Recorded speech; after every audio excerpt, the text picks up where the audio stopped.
nyo sa buhay, ito tatanda natin. We are not here on this earth for our own personal agenda.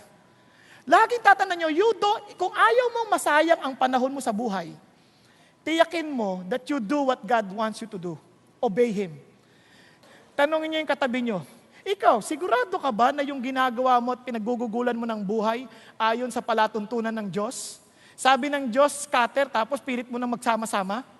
You may be doing your best, but you are wasting your time. Nagkakaintindihan? Ano sabi ng Diyos? Sabi ng Lord, tingnan nyo sa Ephesians, therefore, be careful how you walk, not as unwise men, but as wise. Paano ba matalino? Paano ba maging matalino?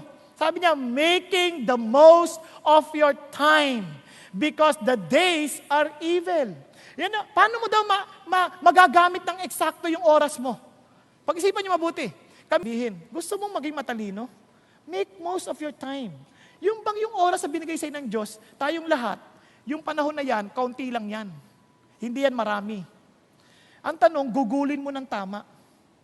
Nasusundan po. It has nothing to do with the length of time. Jesus Christ lived only for about 33 years. And yet, He was able to finish the work God has entrusted Him to do. Naintindihan po? And maraming tao, they have lived for 90. But they are not even sure if they did what God requires of them. Kaya sabi ng Lord, that's foolishness. Kaya sabi ng Lord, so do not be foolish, but understand what the will of the Lord is. Nagkakaintindihan po?